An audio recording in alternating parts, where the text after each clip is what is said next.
Alright, just making sure that everything's good and ready. And then I will... Wow, is that what I'm doing right now? Huh. Because you can just drop in the menu and do stuff here as well. Oh, interesting. I should be live, but maybe I'm not. See, dashboard, chatbot, live? Wow, okay. Let me check. Why is my channel not doing what it's supposed to right now? I think it is? No? That's weird. Sorry guys, just looks like there's a couple technical issues with Twitch right now. And it's just giving me trouble. Alright, looks like it's working now. Woo! Hi everyone, this is Lauren coming at you from the Break Zone with another episode of the Final Fantasy Trading Card Game News. So hopefully you're keeping up with all of the events that are going on. I'll give you a quick update on some of the things that's been going on lately. We did have I think we had an episode last week. And guess what? We're coming up on some Petit Cup events. So first of all, I'll go over some of the things that did come up during the week. There is an article over on Final Fantasy Portal.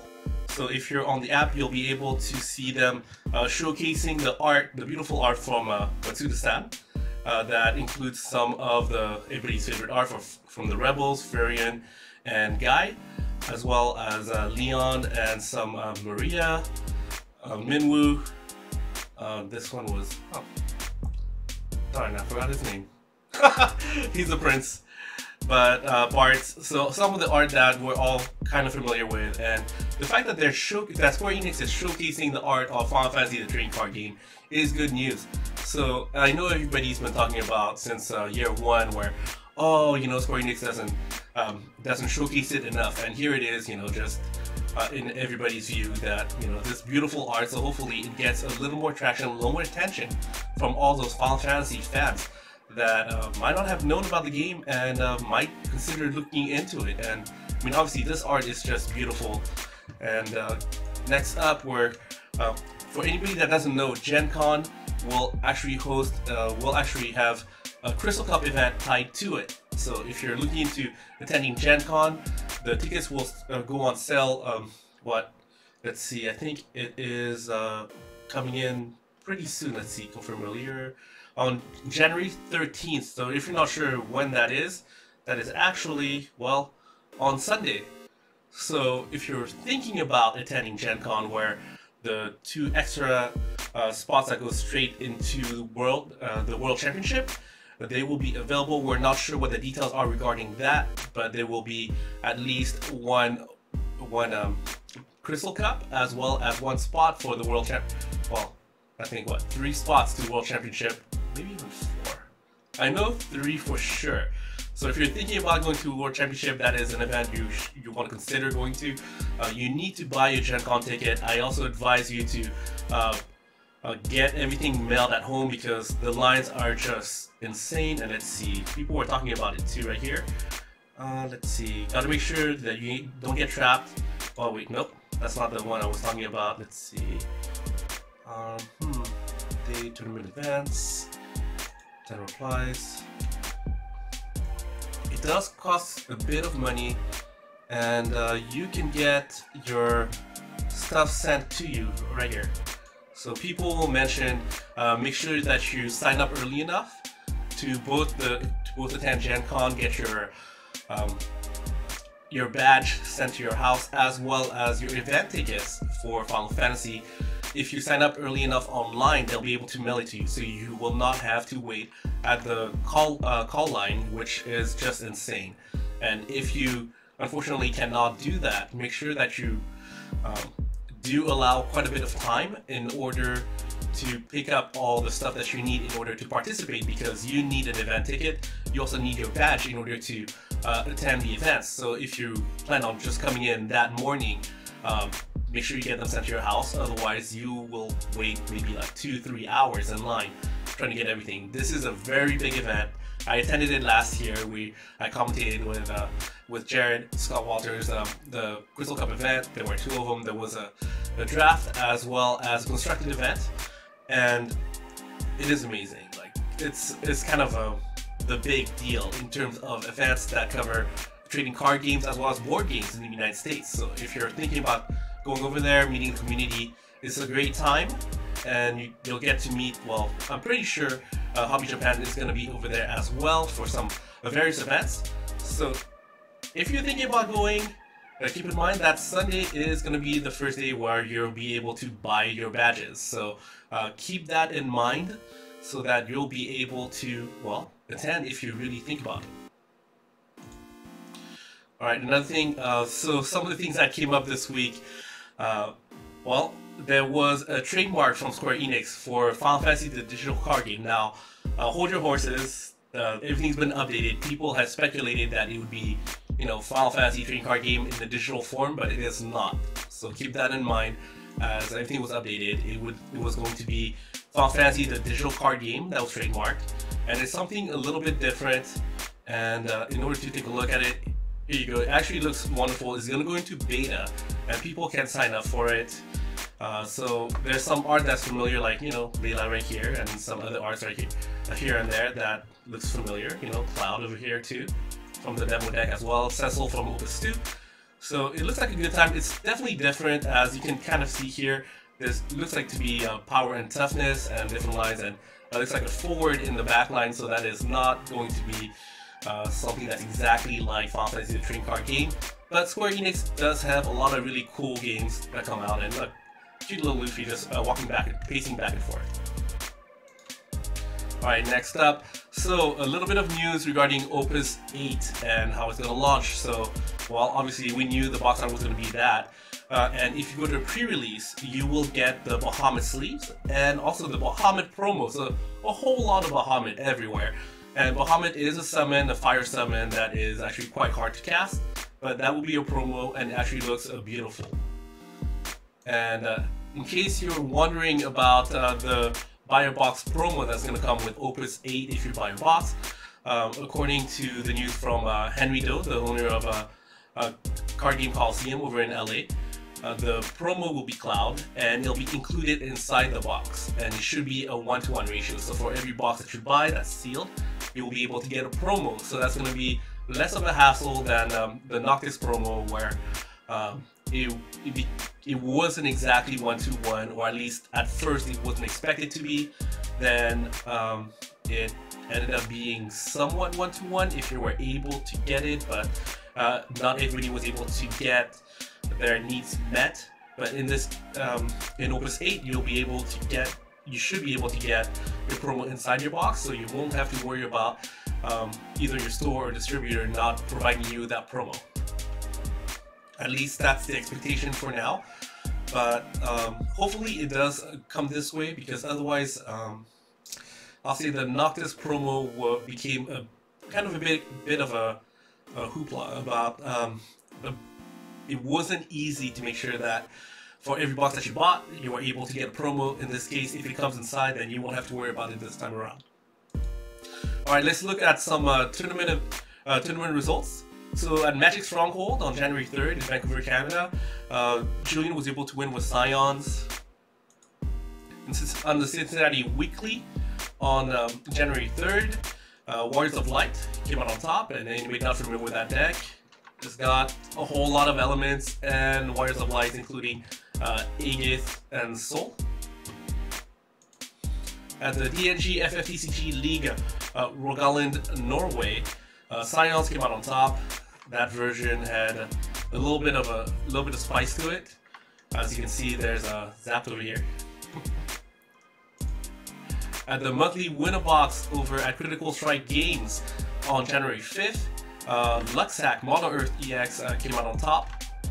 So that's something that you might be familiar with if you checked out the North America Championship last year. At the AP monthly tournament, they didn't get to put in the other deck lists that were supposed to be there, but Mono Water came out on top, and it's a list similar to some of the things that you're expecting, like with 2 Poo-Poos, 3 Chamfreds, Ephemeral Summoners, and Fusoya. At Geeky Villain at the season open on January 5th, Knight and Squire came out on top with won the event with piloted by Andrew Pierce. And if you want to take a look at the deck list, it's definitely something a little bit different, but I definitely like Meath, and it's an aggressive deck. As you can see, they have Al Cid, the backup, not the forward, and a couple ways to dull or prevent forwards from blocking, such as a Ninja, as well as Volker, and even get through with something like Ewan. And what's interesting also is that you make use of Duke Tana in order to search out some knights, such as I believe Volker is a knight. Let's take a look. Oh no, sorry about that. Volker is a warrior, but Duke Tana is able to search for Ramza, which is able to give your other forwards haste or other abilities as well, plus 1000 power until end of turn. And whenever a forward breaks, you're able to reactivate Ramza. Alright. On what was it? I think it was January 5th as well. Over in North California, we ran the Trials of Zodiac Braves. So the Zodiac Braves ran an event, the Trial 3 at Drumalek, over at Galaxy Games in Dublin. And a couple of pictures here and there. Some familiar faces if you're participating in Crystal Cups. Also, Jonathan Bauer, Baby Bringer with his family. Wholesome Gaming. And in the end, it was Milo versus Nia. And Milo came out on top with Mono Water for Soya, followed by Nia with a spicy Fire Ice list. Then Philip with Wind Water. O'Brien Ing with Mono Earth EX. John Whitney with Wind Water. Jonathan Bauer with the Earth Wind. Michael with Dawn Warriors. And Alexander with Mono Lightning.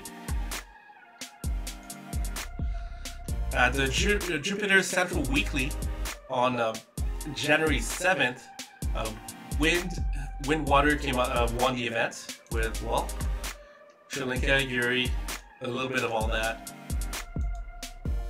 At the Wolk-Marxen, oh my goodness, Wolk-Marxen Dadaland tournament in Germany, Christopher won the event with Earthwind. And at Alcala X Versus Weekly on Thursday, that was on January 10th, which, well, I guess it was tonight. Wow, they entered their stuff really quickly over there. Oh, it's in Spain, that's why. Mono Lightning won with, well, they're actually having Yuri in Mono Lightning. Alright, and some of the upcoming events, obviously, if you have kept up with us or anything on Facebook or anything like that, then you know that the reunion event is going to be happening this weekend on January 12th over in Florida.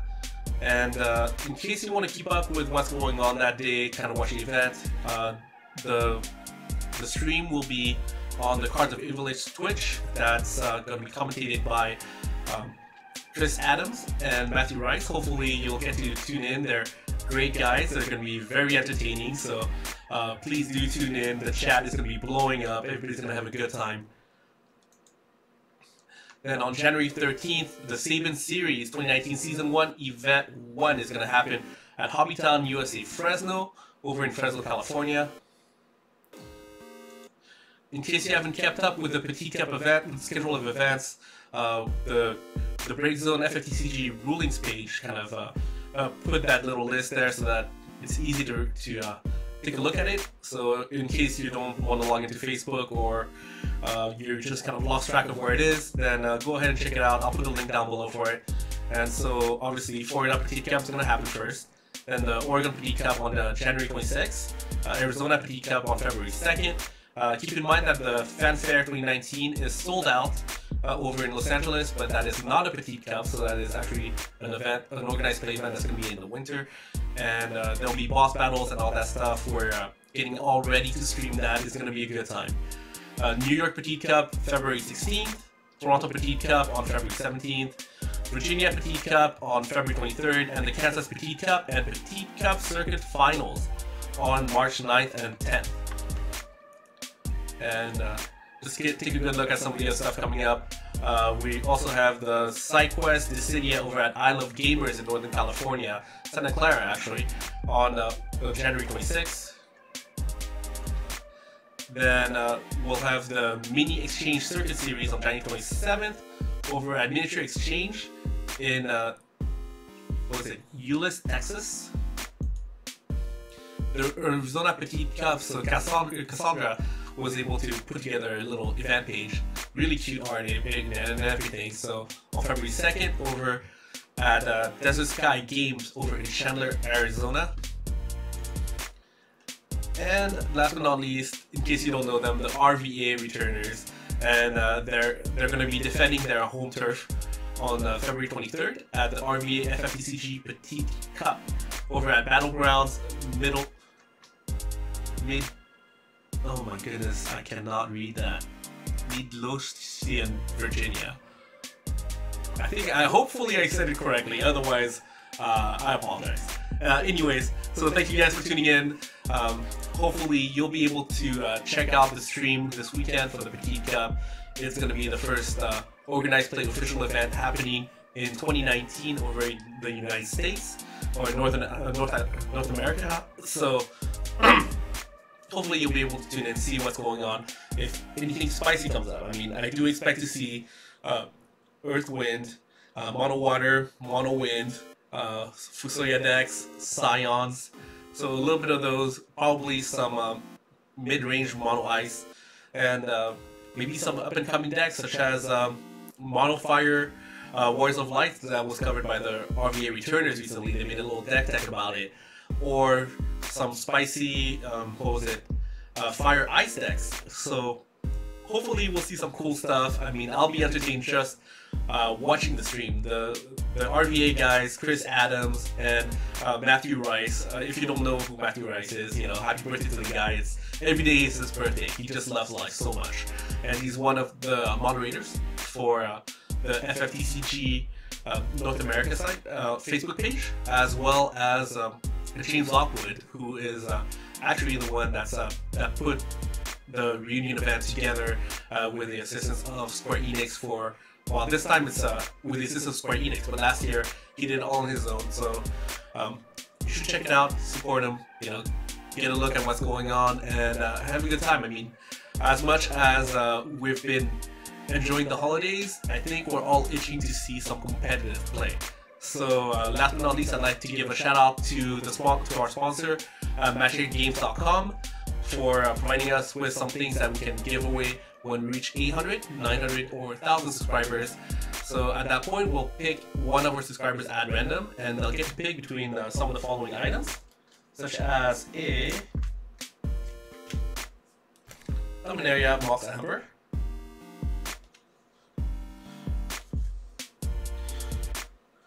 Iconic Masters Horizon Canopy, a 60-pack of Cactuar sleeves,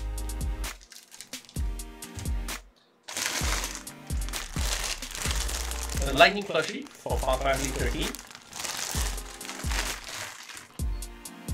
and an Opus 3 Shiva deck box from the Toronto Crystal Cup in 2018 that was autographed by Kaoru Kageyama, producer of the game. And we'll even throw in our beautiful Great Zone pins, one that's colored and one that's gold. They're made out of metal, they're very sturdy, very solid, very beautiful. So we'll throw those in with whatever else the lucky winner picks. And thank you very much for tuning in, and we'll catch you all next time.